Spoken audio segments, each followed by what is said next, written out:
Hello. I think we're live. So I wanted to welcome everyone to our wonderful upcoming webinar, Preparing for Peer Review 2025. For those of you who don't know me, my name is Vaso. I'm the Chief People Officer here at Ravio. I've been working as a tech people leader for about 10 years now, leading people functions at venture-backed, high-growth startup scale-ups like Deliveroo and TrueLayer in the past. I also do some work as a retained talent advisor for a venture capital firm, Kindred, here in London. But much more excitedly, we're all at this webinar today because, as we all know, compensation review is one of the toughest times of year for people and reward teams. This is a period that asks so much of us, and from sort of burying deep into market data to running a several months long process across thousands of employees, whilst juggling conflicting and very opinionated stakeholders, trying to balance affordability, limited budget. It's a lot. It's personally, I found it so overwhelming that it was one of the main reasons I joined Ravio, because I was so itching to help make the process better for folks like, like all of us. For those of you who don't know Ravio, we are a compensation management platform. We help people and reward teams in tech companies confidently manage compensation by providing real-time and relevant total reward data, as well as hopefully being a user-friendly compensation management bit of software that we'll actually enjoy using. So we're running a ton of things to help you with comp review. But today we've teamed up with two awesome reward experts, Jenny and Sarah from Gallagher. Over to you for introductions. Thanks, Vaso. Hi, thanks for having me. I'm Sarah Jefferys. I lead the reward consulting team here at Gallagher. So I've been in reward consulting for about 12 years, previously worked in-house in reward roles prior to that. So I get to talk to loads of HR and reward professionals every day. My team get to help build great reward solutions for our clients. A little bit about Gallagher, but very quickly, because I know we all want to get onto the really good stuff. So Gallagher is a large organisation. Some of you may recognise the name from the Premiership Rugby sponsorship. But whilst we are a large organisation, we're also very agile and can help clients of all shapes and sizes with bespoke and off-the-shelf solutions across the UK, Europe and globally. Predominantly, there are two parts to the business, general insurance side and human capital side. So, of course, we sit on the human capital side. And we're in a really lucky position to have colleagues who can support our clients with pretty much anything in the human capital space. Our mission is to help employers help their people feel different about work. We cover the whole employee value proposition, reward strategy, flexible benefits, job levelling, gender pay gap, communications, the list goes on. And the partnership that we have with Ravio means we can offer Ravio clients the wraparound consulting to support the great data that they have in their database. Hi, it's great to be here with you today. I'm Jenny Packer and I'm a senior consultant in Sarah's team here at Gallagher. Like Sarah and all of our consulting team here, I also have an in-house background. I come from a generalist HR background, as well as having focused on reward matters in roles. And I've now been in the consulting team here for nearly 15 years. Between us, we have a background of experience across many sectors. And of course, now we're consulting across many sectors as well. So we've got a very rounded experience of the challenges that clients are facing. Back to you, Vaso. Great. Well, welcome again. It's great to be partnering on this webinar with you both. So to get going on the good stuff, I wanted to open up with an overview of the economic context that we'll be looking at. But before that, sorry, if we could just go to the previous slide, I wanted to touch upon the problems that we all face and know too well, together with what we'll be looking at and hopefully have achieved by the end of the session. So hopefully by the end of this hour, we'll all feel really informed by high quality data so that we can understand how the market has changed, what companies are planning for pay increases this year. I know that's really important to our customers. Hopefully we'll all be clear on what a great compensation process looks like and how you can run one in your organization. We hope that you'll also be confident on who to engage in each step of your review so that everything runs as smoothly as possible. And then we'll have time for a Q&A that we can answer, either I or the Gallagher team can get to.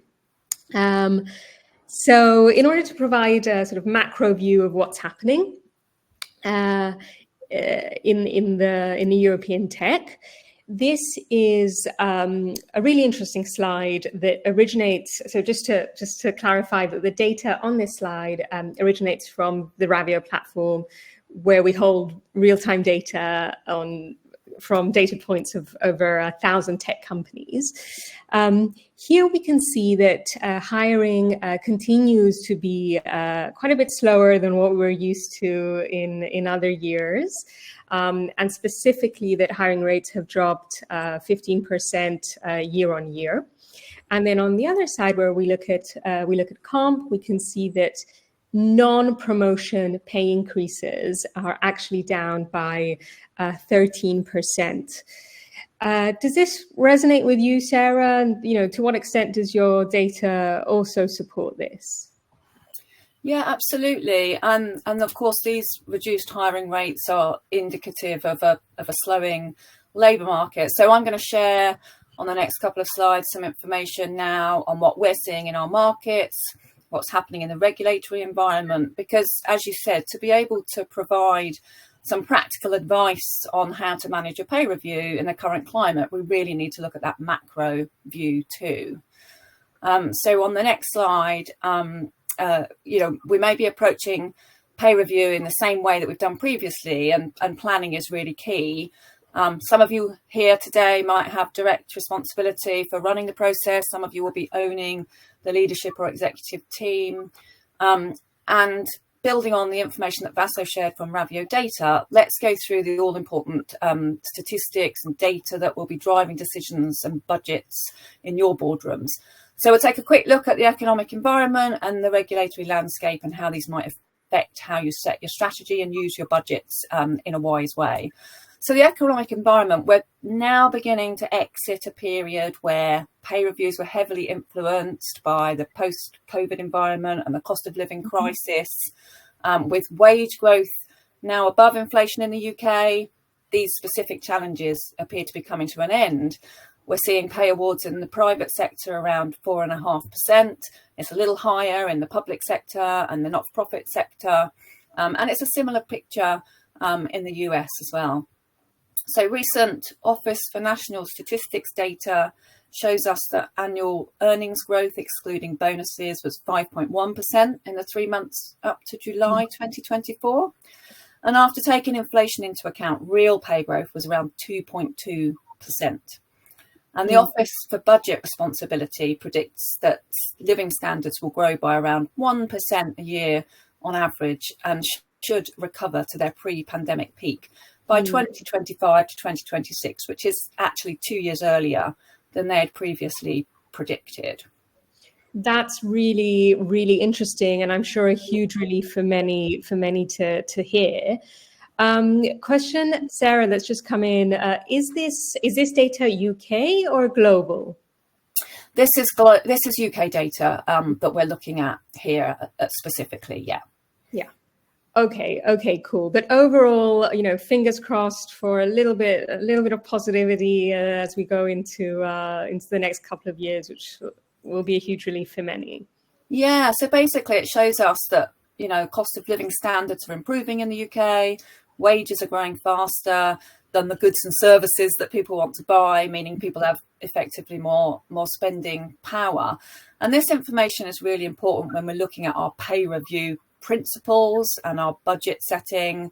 We're moving away from these sort of standard across the board increases, lump sums that we saw for a period of time, to support employees with this sort of high inflation, increased cost of living situation. So these figures mean that we can now really move towards a more thoughtful strategy on how we manage our pay review and where we direct our spend. Yes. And how does, I know you're about to talk about transparency, because I think that sort of links nicely with, a more nuanced approach to pay strategy and reward strategy. How should we think about transparency? I know it's the next slide, but. Yeah, sure. So obviously, it's really important to always have the context of regulatory changes. And I think this is obviously a big one for us in reward roles, and in HR in general, and in organizations. It's a really big change for some of us. And it gives us that context, as I said, for setting our strategies. So in March 2023, the EU Parliament and the EU Council approved the adoption of a set of pay transparency regulations aimed at closing pay gaps in the workforce. They focus on the pay differences between men and women, but they cement the principle of equal pay for equal work for all through this enhanced transparency.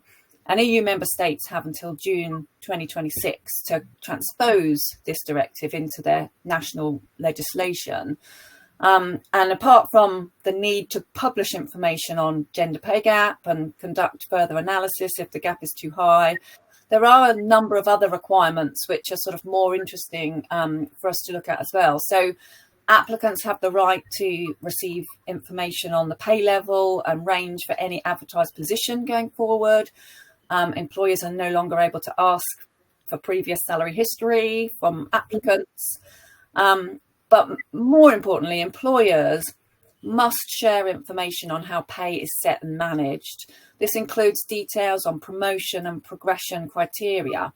And this is where it really comes into play for the pay review process. Your strategy and your process you have to start thinking more around how transparent it is, because you must be able to show that pay is managed fairly and that it's transparent to all employees. And I think, sorry to interrupt, Sarah, but I really do think that even reflecting on sort of, my career in the past 10 years, I remember being so confused as to how I was paid and how my peers were paid.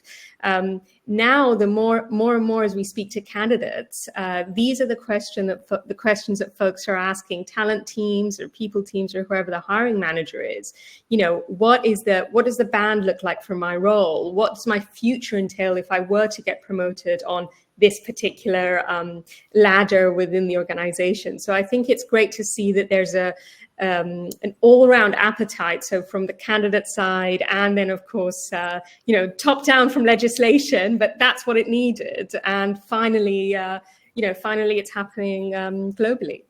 Yeah, absolutely. And it's something that will be on all of our agendas. And we've spoken about the EU, but of course the US have similar legislation as well. And in the US, states including California, Colorado, New York and Washington now require, again, job postings to have their pay ranges. In other states, they have to be available on request. And, a big push in the US as well for this pay transparency. And already more than 1 in 4 Americans live in cities or states with laws requiring pay transparency in the hiring practices. So, executing a successful move towards pay transparency really does demand intentionality and nuance. But if it's done well, it should really be considered as a competitive advantage as well to organisations. But it's a bit of a shift from where we've been before, I think, as you say, from those memories. Absolutely. And I definitely think that I do really agree that it will be a competitive advantage for companies who can very articulately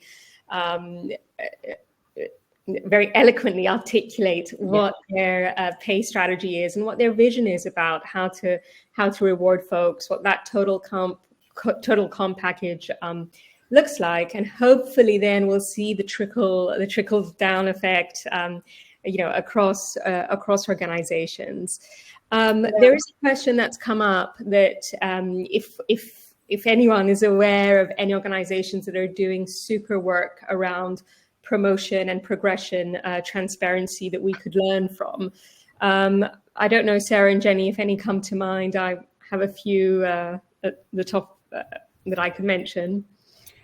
Yeah, I mean, we work with a lot of clients around this, and most are at the beginning of their journey, but there's definitely, people are wanting to get this right and get ahead of the curve. And of course, if you're in the UK, it's not directly relevant to us yet, but it's coming down the line. And if you employ people in the EU, then of course it will be relevant to you. So yeah, we are talking to our clients about this, but I can't think of any examples at the moment that we are able to share. I don't know if Jenny can, but no, I was going to say the same. Yeah.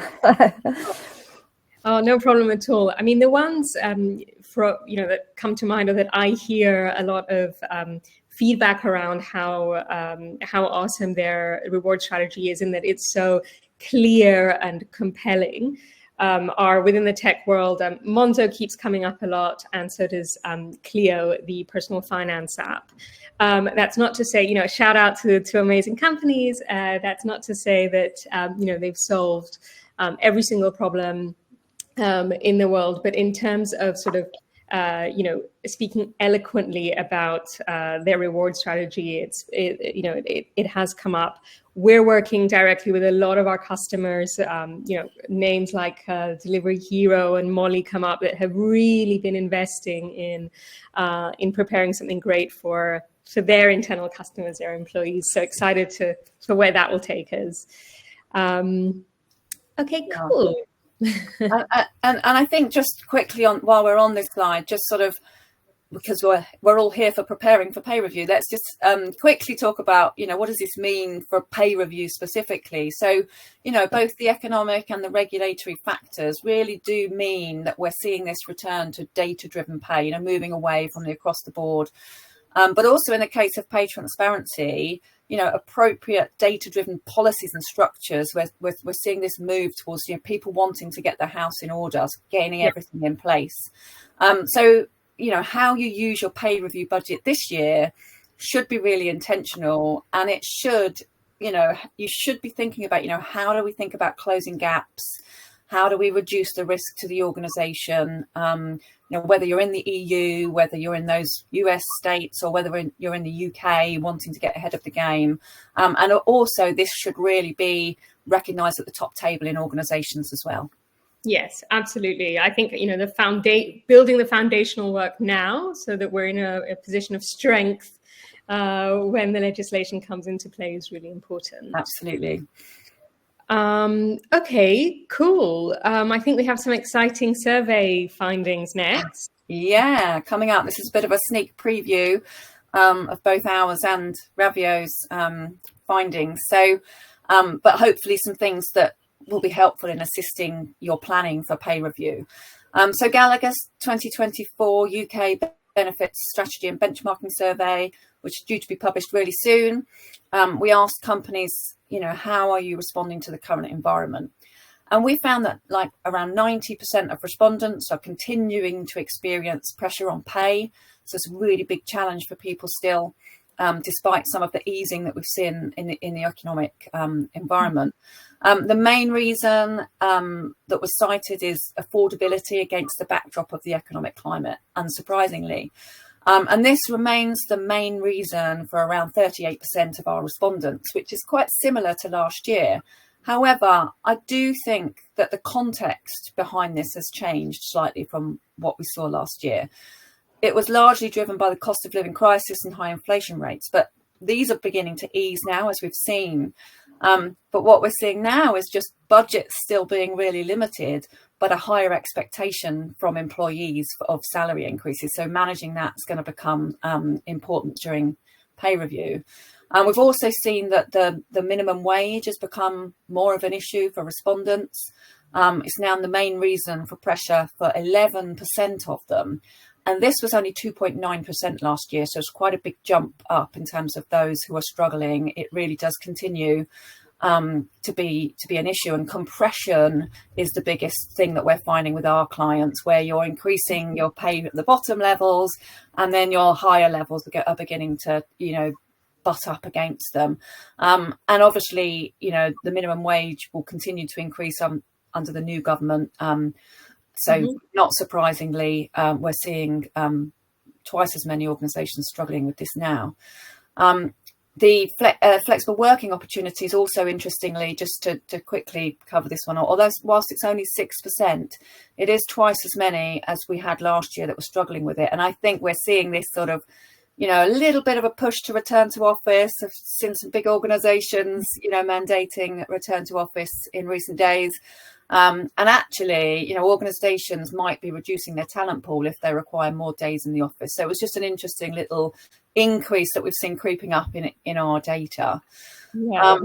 Sorry to interrupt again, Sarah, but just thought to point out, I think either yesterday or today, Amazon have announced that from the beginning of next year, there is a mandated return to office 5 days a week. So it will be really interesting to see one of the most valuable companies in the world now very much going back to the old ways how to balance innovation with that, and really interesting to see how that will play out. Yeah, and I think it's all very well, isn't it, when you're a big, well-known organisation, and maybe there are other good reasons why other attraction offerings that might attract people. Of course, we don't all have that. Not all companies privilege, have that. Privilege, absolutely. So it will be interesting to see how that starts to play out more broadly across. But we also asked people in our survey what they were doing in response to the economic and the regulatory climate. So we saw that people are looking at reviewing pay scales, they're undertaking more regular benchmarking, looking at their pay policies. And we also see these as the most important pre-work for a really successful salary review and getting ready for that pay transparency legislation. And on the left of this slide, some data from Ravio's upcoming compensation trends report, which surveys people and reward leaders across European tech. And in this market, pay rises are expected to be largely between sort of 3 and 5%. And this audience are the first to see this data as well, because that report's not due to be published, I don't think, until next week.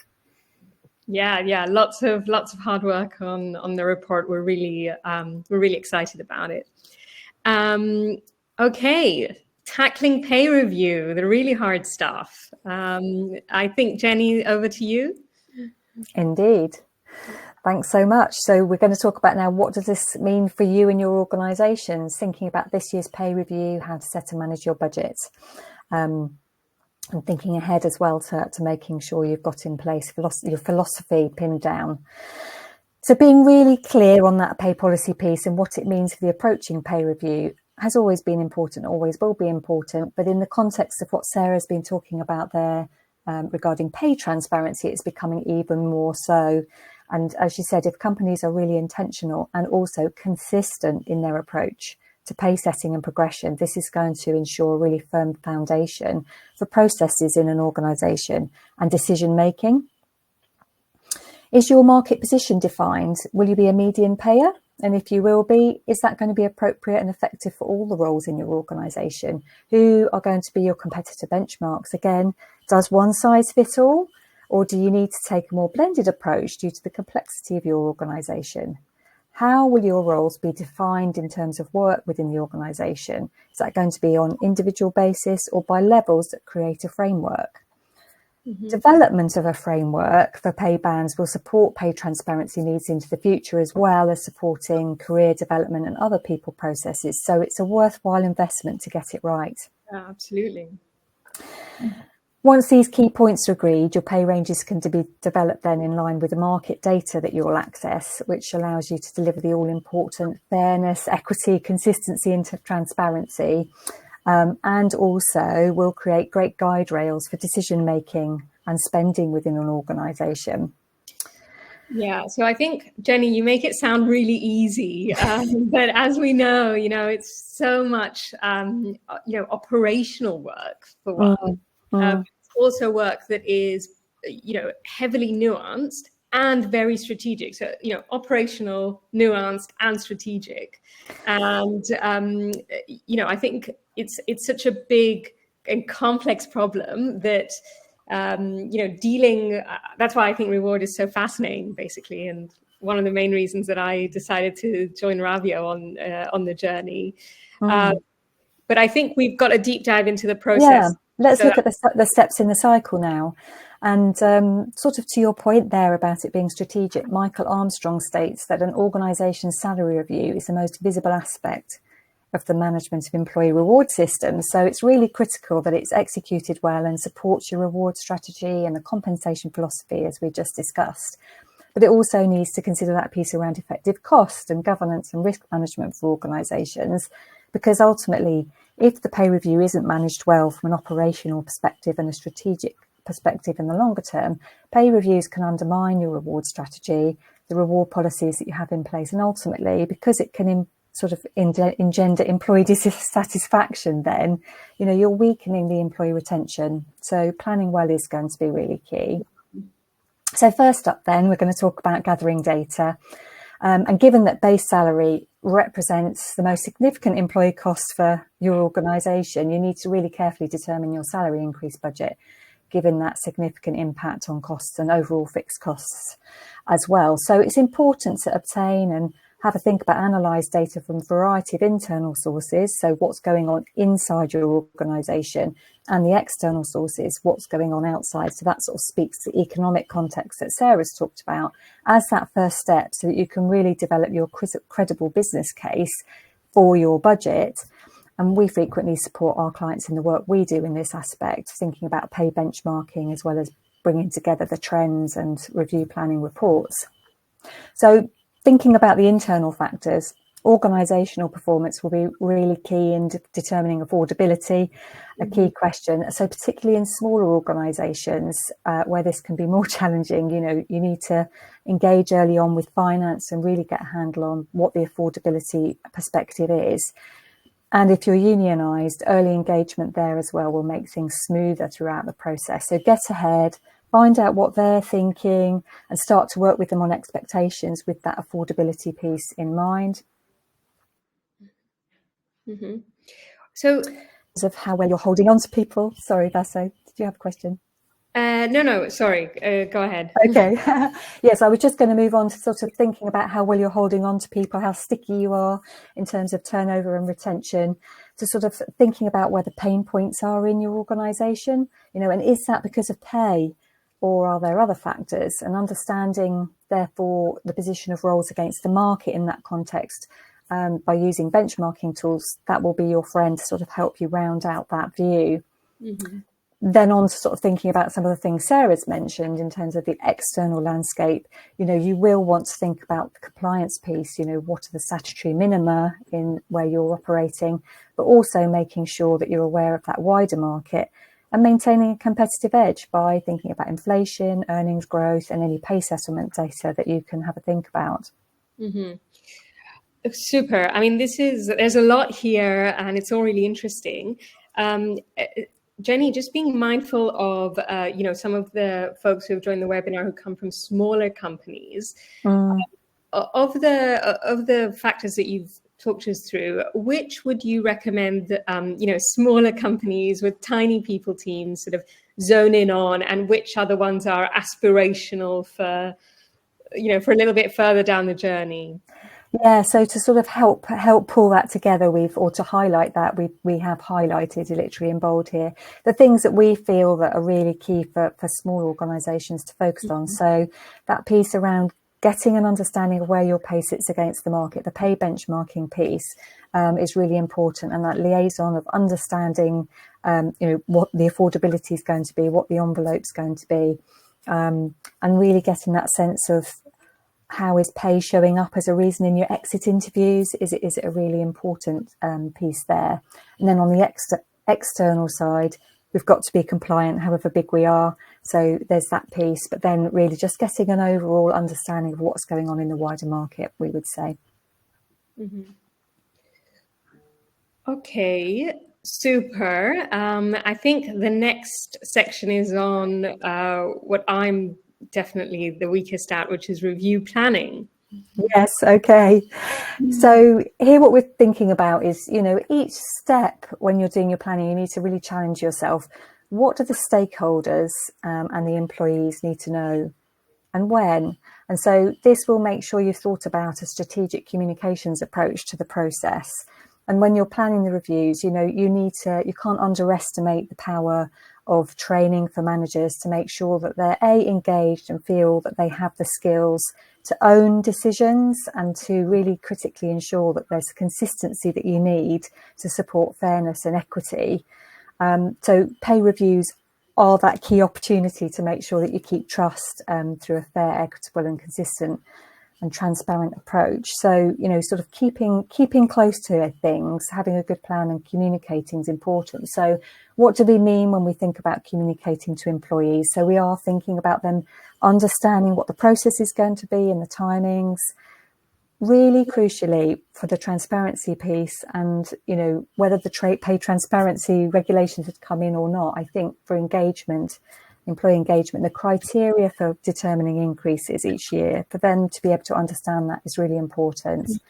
And how are they going to hear those messages? Is it going to be via email? Will there be, group emails? Will they have one-to-ones with managers? Understanding what that cadence is going to look like is important.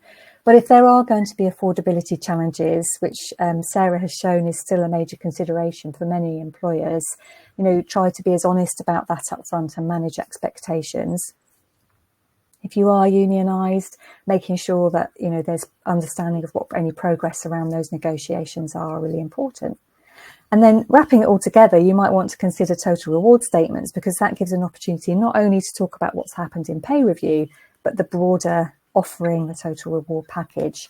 Mm-hmm. And in terms of stakeholders, it's then really important to keep that same understanding between them of the process and the timings, what criteria were agreed, what the plans are, how things are going with the unions. And we're going to talk a bit more later on about making sure with stakeholders there's a sort of a wash up in evaluation as well. Yeah, absolutely. So I think, having made many mistakes on every single review process that I've ran, I think, one of the principles that I've taken with me is that to leverage managers, right? Because that, what we're doing touches 100% of the employee population. And so by enabling managers to really have all the tools they need to have those happy and difficult conversations in a fair, honest, empathetic way that is also data-led is so important. And so to have managers on our side, being able to provide them with the clarity they need on timeline, expectations, process, philosophy. I think that's the highest leverage sort of tool that we have at our disposal. Definitely. And you want to make sure you keep close to them so that they're supported, like you say, and sort of stay in line with the criteria that you've all agreed. So that's important for sure. And we're going to move on to talking about, what you do to sort of develop your budgets. How might you approach calculating them? So there's a couple of ways of doing this. You could take a top-down approach. So you're sort of determining the budget at that organisational level and then cascading it down through divisions or departments or teams, depending how big you are. And, that means you can sort of manage the impact on costs and facilitates that comparison to the macroeconomic context that we've been talking about. Or you can take the bottom-up approach, which is based very much more on modelling through individual salary increases. So you can sort of think about potential costs at that level by comparing to the market. But in practice, we find that many of the organisations we work with sort of marry those two together. They want to have an umbrella salary review budget that's linked to the external context to make sure that they're market competitive, but need to bring it down to that individual level as well to see what's happening. Mm-hmm. Yeah. Yeah. And obviously you want to make sure as you go along that everything's staying in line with your reward strategy, so that, as we talked about, sort of guide rails and the guidelines, that's what you're aiming for. Mm-hmm. Yeah, definitely aiming for consistency. Yeah. Consistency is key. Just to hone in on one thing that I feel I've been hearing a lot, both from our customers, but also through sort of networks or communities that I'm in, it feels like a spotlight on how to reward based on performance. It feels like that spotlight has been brighter for longer since. I would say in the past, like sort of couple of years. To what extent have you seen that with your customers? Yeah, definitely. It's something that comes up really frequently with our customers, particularly where they're trying to drive a high performance culture. Yeah. Ultimately, sort of performance related pay is quite divides opinion. I don't think we've ever worked with a customer, and I think there's a real recognition that it's hard to get a perfect performance related pay framework. But there's definitely an appetite for rewarding people that are really sort of pushing the envelope and making things happen with an organisation. But what we find is, it varies between whether that's going to be on a purely individual level or whether that's going to include team reward as well, or have a gateway for organisational performance before individuals can be rewarded within that as a sort of either variable pay or at salary review time. Mm-hmm. So sometimes people will sort of look at position against the market at the same time as individual performance. But as I sort of mentioned there, what's really important to make sure any performance rewards that you have link back into that overall reward strategy so that you're being consistent there. Great. Thanks for that, Jenny. And I think next we've got salary increases. That's right. So once you've signed off your budget with your stakeholders and you've thought about what approach you want to use, you can get into the hard graft of the proposals, translating it into what's going to happen.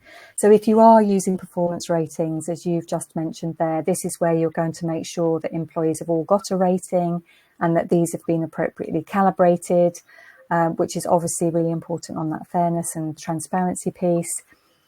Everybody's going to know what's happening next through the guidelines that you've published and the briefing materials that you've given to managers. And then managers are going to start putting forward increased recommendations, either based on the company-wide budget or individual levels within your guidelines. But key to ensuring that fairness, equity and transparency here will be the analysis and challenge that will inevitably fall to the people in the HR and people teams to facilitate, which is, often making sure that that is robust can be the most challenging and painful part of the process as you go along. But the long-term gain of getting that right is so valuable in terms of governance and managing costs for the organisation, but also that employee engagement piece. Yeah. Absolutely. So I think the calibration bit and the analysis and challenge sort of section that you mentioned are, so very time consuming, but as you say, the most impactful, both in the short term, because it sort of keeps managers accountable. It ensures transparency in the process amongst the cohort that's involved. And it helps them buy into what they can see and experience as fair a process as possible. But I also love that it helps managers, grow as they advocate for their team member and sort of get maybe a wider sense of what is happening in the organization than they would normally. So over the longer term, folks are able to build up the muscle to think critically about overall performance across the org and hopefully be amazing people allies, next time round and be sort of the leaders of tomorrow within this community of managers. So painful, but really, really, really important, both short term and longer term, I think. Yeah, that's right. So talking of pain, we're going to go on to talk about the review and evaluation piece and thinking about some of the things that typically go wrong and how we can avoid them. I think we've got a nice slide coming up next, the good, the bad and the ugly, and how to try and sort of stick with the good here. But some of the things that can go wrong is obviously with affordability being key. Sometimes budgets overspends happen. Typically when, review parameters aren't observed and managers overpromise if they've sort of gone off on their own agenda. So that's why, having those guide rails and criteria in place for them as well is really important. If affordability is pressurised, having insufficient differentiation, with awards not being as impactful as you'd like because of budget constraints. I'm not sure we talked about timeline slippage yet. And I think with review planning, one of the things that's really important is to sort of build in some buffer, because inevitably delays happen. And that might be, if you've got a system coming into place, it might be to do with system failures or problems, or it might be lack of senior management engagement in the process, causing barriers and blockage that delays time. But also we need to think about data. You can have delays in getting hold of data, but also you might find that you've got poor quality data. Managers might be misinterpreting the market data, or there could be widely divergent market data. So data can be a tricky one. So those, are certainly something that can go wrong. And this won't affect everybody on the call, but, anybody that's got a global business can be tripped up by exchange rate fluctuations. That certainly can happen. We also need to think about data security and breaches of data here. We're passing information often between managers as we're going through the process of salary review. So we do need to think about not getting tripped up by that as well. So I think we can avoid these things by really making sure we've got an effective project management structure up front. If you're managing it, you're the project manager, you're close to the process, you've got good oversight. The people in the team have got clear roles and responsibilities. Everybody understands what they're responsible for. You've got those guidelines in place that we've talked about for managers. There's been employee briefings, the communications happened. By staying close, you've got those frequent check-ins. Those are really important. Coming back to data, the investment in quality of data, both for looking at the external market is really important, but also making sure that you've got baseline accuracy before you share information with the organisation. Otherwise, that can really undermine the process as well. I mentioned systems. Not everybody's going to be using a system, but if you are using a system, or particularly if you're introducing a new system for helping with pay reviews, make sure you've done the testing that you need there so that you're not tripped up by that as well. Mm-hmm. But I think, a really, really big thing is that management. We've talked a lot about management of stakeholders, management of expectations. So that's managers, employees, other stakeholders, including unions where applicable. Will be really important to get them all on the same message and having that consistency that you need. In terms of the afterwards, it's important to sort of lock down data and get a record, make sure there's a record. So there's an audit trail of changes or conversations that have happened. And so that at the end, you've got sort of one version of the truth that people can come back to and say, this is where we landed. But Vasa, you've already mentioned that you've been through pay review many times yourself. So is there anything that you'd have to add to some of that? Or what can be really painful, and top tips on anything to add there from your experience? I mean, honestly, somewhat humiliatingly, I feel that I've made every single one of the of the common errors that you've mentioned. I think, particularly painful is when, you've concluded the pay review only to find that the initial data that you were relying on was actually not accurate. And now you have to sort of start from scratch. That's a huge own goal, so making sure that the starting baseline is the right one feels like, one that we must get right. I think always allowing for, delay on the delay, is again, a really important one. And then also just really making sure that, all our employees are our customers, but we need to really zone in on making sure that managers are really well positioned to explain the rationale and talk about it in a data-led way that's also kind and fair. We've also had a couple of questions come in, and one is, how can you create or gain that buffer time?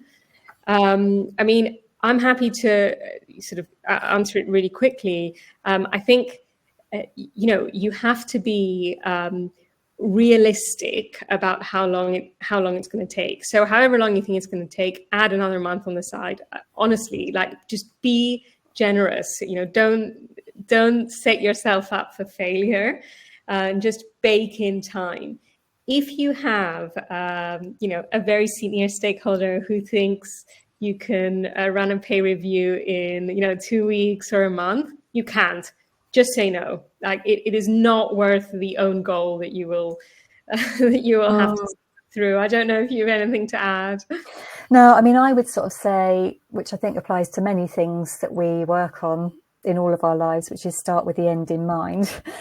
So you need to really sort of think, when's the critical time, be that payroll, or if you've got a board that needs to sign things off after you've gone through, think about those key dates that are really going to, or when are you going to have to publish final outcomes to employees, and work backwards from there. And as Vaso said, you need to allow time for the data matching. So, for example, there's another question there I can see about how long should you allow for a pay review for a company of, say, 50 employees. A typical process that we'll go through where we're supporting clients is, we'll do that pay benchmarking.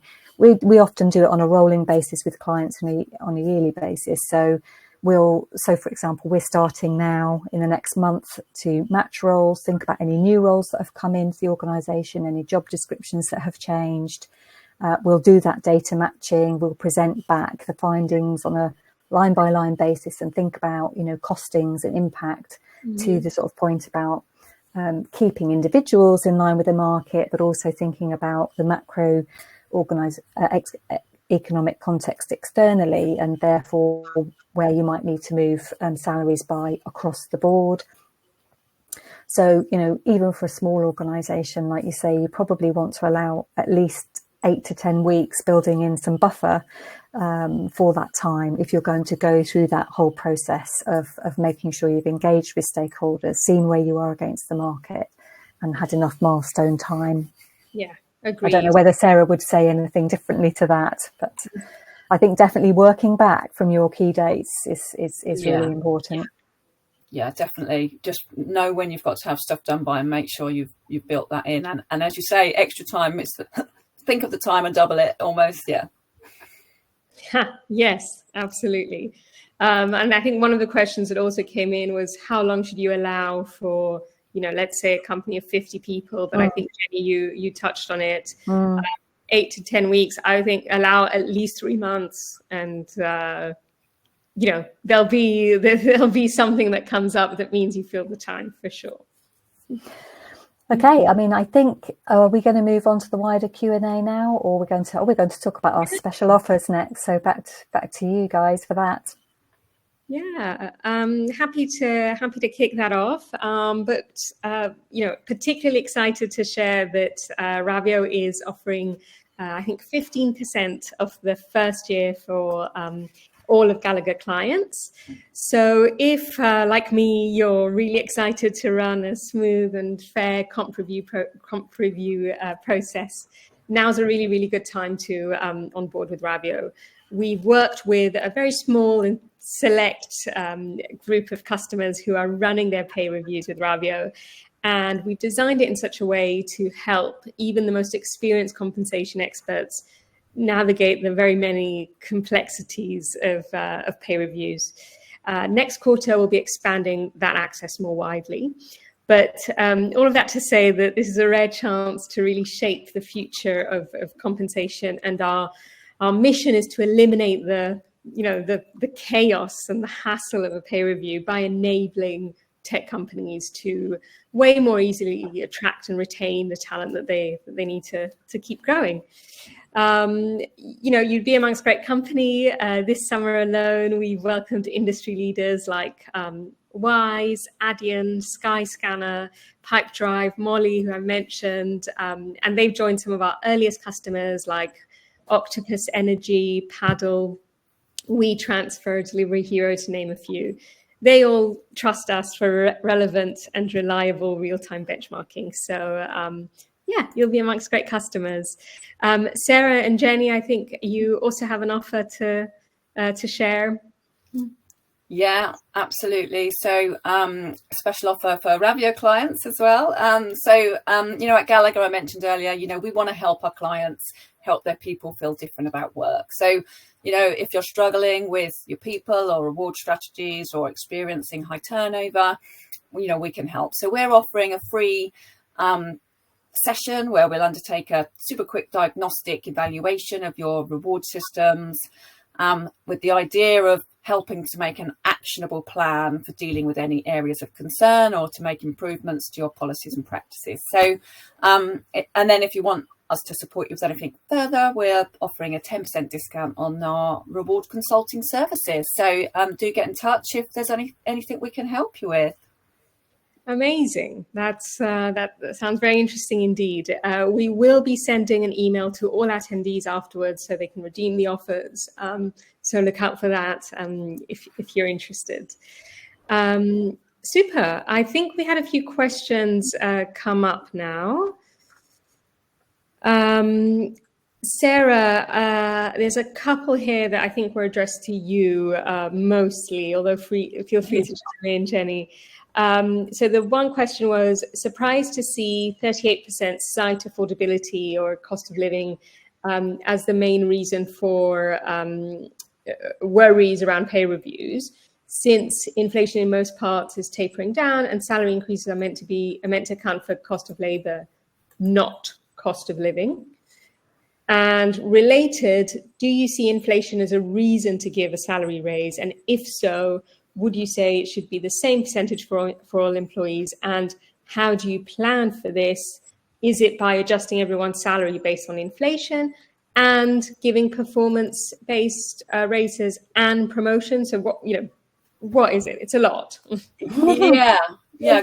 I mean, great questions. They're sort of related to each other. So I think going back to a bit of what Jenny talked about in terms of, doing that planning for pay review, you need, it is about your own strategy as an organisation as to whether or not you pay an across the board cost of living increase, or whether you have a performance related pay system, or whether it's based on a competency framework. What are the things that are important to you as an organisation that you want to reward people or progress people's pay in return for? So I think it's a case of, really sitting back and trying to understand, what strategically, what do we want to do? There's no one answer as to whether or not, you should give an across the board for everybody, or whether, you have performance related differentials. That really will depend on your own organisation as well. And obviously, as we're seeing inflation come down, we see this as an opportunity to think differently about how you, when inflation is high, you haven't got much choice but to just follow him, make sure that you're helping people through the hard times. But now I think what we were talking about earlier is just be a bit more intentional about how you want to reward people. And of course, it's not just performance based or inflation based, but actually, where do people sit against the market? So we come back to that market data point, which is, one of the things I would recommend is that you look at where people are sitting against the market, where you've got people with bigger gaps. That's where you want to focus a higher. So we often use like a matrix type system where you kind of have position against market, performance, and consider both of those things, or there may be other things in there as well that you want to consider. So how you manage your pay review budget will really depend on what factors are important to you as an organisation. But what I would just add really quickly, conscious of time, is that of course with pay review legislation, pay transparency legislation coming through, having that strategy is really important. That explains whether performance is related, to your pay, how you're going to review people. So you need to have a think about it. You need to probably have, write it down, think about maybe a matrix scenario if there are more than one thing, and be prepared to share that if your employees ask you about it in the future. Thank you. Thanks, Sarah, for a very comprehensive answer. Our second question that's come in is, how would you recommend gaining top management support for purchasing market data, particularly in a smaller company? I'm happy to take that one, Sarah. Do you want me to take that one? Yes. Okay. So, I mean, I think this does come up in with quite a few of our clients, and that there's a few things to consider. One is, if you're sort of thinking about an ad hoc sort of process during the year, it can be about saying, well, the reason that often our clients will request it is they're having trouble with attraction or retention. And then it's about saying, yes, you've got to invest in the data here and now, but think about the costs of the administration, the time, the cost if you're using an agency, of going out and replacing people if you've got churn. So let's get the data and see if pay is part of the reason, or if people are citing pay as part of the reason. Let's get the facts, and then we can. So that's one way for sure. But then again, sort of in more of a sort of an annual cadence, it's about thinking about making sure you've got robust data there so that you're not underpaying or overpaying. You've got a really good framework for decisions to be made within. You may have a compliance situation that you need to make sure that you've got, data evidence for as well. But, ultimately it helps with that engagement piece, making sure that you can hand on heart say, we're paying competitively, it's linked to your reward philosophy, and you've really got that evidence, and it helps to support that transparency going forward. Yeah, absolutely agree. The only thing that I would add is, if some challenges that I've made to folks who have questioned why we need to buy market data is, if we think about our people as a product, as a tech product, how long has our tiny organization thought about our product pricing, right? How much we're going to charge customers for our product? A lot of time and thought and craft has gone into a pricing strategy. It's the same for our employees. This is typically our biggest cost base. And why are we relaxed about how we think about how we reward people? Like, this is, it's very serious. And the more data that we have to enable us to make the right decisions, the better it'll be for all of us, including you. I feel very passionately about this, but yeah. I think it's an age-old problem, isn't it? Sort of for HR and reward professionals, how do you demonstrate that return on investment for these things? Because it's not so easy to see as some other things. But as you say, people are probably your most expensive asset. So it is actually really important to invest some money. And if you can reduce attrition by just a tiny amount, it really is a cost saving to an organization.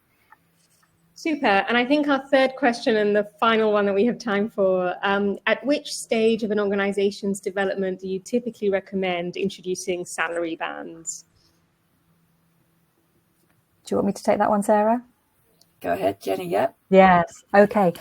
Again, something that we get often asked by our smaller clients. I think we've done salary bands for organizations that have as few as sort of 20 to 30 employees. Again, it's about investment of time and energy up front that can really then make sure that you've got a solid base. Can you hear me? I'm having trouble with my connection. You okay? Can you hear me? Yeah, at the moment. Yeah, so it's about setting that framework and a solid base for decisions going forward. So I think as early as possible would be my recommendation to our clients, so that you've got a framework that help hiring managers, that help you if you're in HR roles to manage the process.